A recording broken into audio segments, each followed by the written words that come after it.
এবার বলি সড়ক দুর্ঘটনা হলো কিভাবে, অর্থাৎ যে জায়গাটাতে দাঁড়িয়ে আছে জোকারচরের এই জায়গাটাতে এই ট্রাক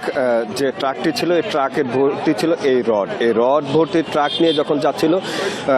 তখন ট্রাক চালক নিয়ন্ত্রণ হারিয়ে, এবং স্থানীয়রা যেটা বলছিল অনেক সময় ট্রাক চালকরা ঘুমিয়ে পড়ে, তো নিয়ন্ত্রণ হারিয়ে খাদে পড়ে যায়। খাদে পড়ে গেলে যে রডগুলি দেখা যাচ্ছে এই রডের নিচে চাপা পড়ে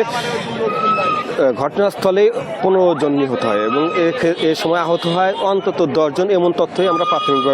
প্রাথমিকভাবে পেয়েছি। তো আহতদেরকে উদ্ধার করে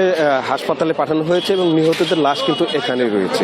এখন পর্যন্ত আমরা যেটা জানতে পেরেছি যে আহত যারা হয়েছে তাদের অধিকাংশ বাড়ি হচ্ছে উত্তরবঙ্গের চাঁপাইনবাবগঞ্জ, রাজশাহী সহ এই আশেপাশে 2-1টি জেলার, এবং এরা কিন্তু শ্রমজীবী। আমরা বারবারই বলছিলাম, গত কয়েক বছর যাবতীয় বলছিলাম যে ঈদ যাত্রায় অনিরাপদ যাত্রা হয় এবং খোলা ট্রাকে যে যায়, এটা আমরা প্রত্যেকটা সংবাদে আমরা বলার চেষ্টা করেছিলাম যে এই খোলা ট্রাকে করে যারা যাচ্ছে যে কোনো দুর্ঘটনা ঘটলে বড় শ্রেণীর দুর্ঘটনা হবে। এবং এই বিষয় নিয়ে কিন্তু যারা এই হাইওয়ের যিনি ডিআইজি ছিলেন তাকেও কিন্তু গত বছর আমরা বলেছিলাম যে এই যে খোলা ট্রাকে যে যারা যাতায়াত করছে এই যাতায়াতটা নিয়ন্ত্রণ করার জন্য, কিন্তু দুর্ভাগ্যবশত সেই জায়গাটি নিয়ন্ত্রণ হয়নি এবং আজকে এই ভোর রাতে 4:30 থেকে 5টার ভিতরে এরকম একটি ভয়াবহ ঘটনা ঘটলো, যে ঘটনায় 15 জন নিহত হয়েছে এবং 15 জনই কিন্তু নিম্নবিত্ত, যারা কম টাকায় এই তাদের বাড়িতে যাওয়ার চেষ্টা করছিল, তারা কিন্তু এই ঘটনার শিকার হলো। আমি এই বিষয়টি নিয়ে কিছুক্ষণ আগে কথা বলেছি টাঙ্গাইলের যিনি পুলিশ সুপার মোহাম্মদ সরকার, তিনি যেটা বলছেন যে এই ট্রাকটি নিয়ন্ত্রণ হারিয়ে রাস্তার খাদে পড়ে যাওয়ার পরে এই যে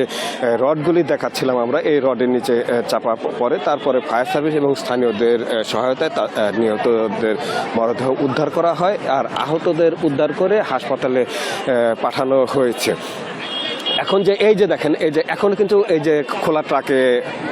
যাত্রী যাচ্ছে, অর্থাৎ এই যে এরকম একটি বড় একটি দুর্ঘটনা ঘটার পরেও কিন্তু খুব যে বেশি টনক নড়েছে বিষয়টি তেমন না। আমরা যদি আরেকটু দেখানোর চেষ্টা করি, যতগুলি ট্রাক দেখা যাচ্ছে প্রত্যেকটি ট্রাকেই কিন্তু এই যে আরেকটি ট্রাক, এই যে এই ট্রাকেও কিন্তু অন্তত 12 থেকে 14 জন, না আরও বেশি, প্রায় 20 জন আরোহী রয়েছে এবং তার পিছনেরটা গাদাগাদি করে অন্তত 50 জন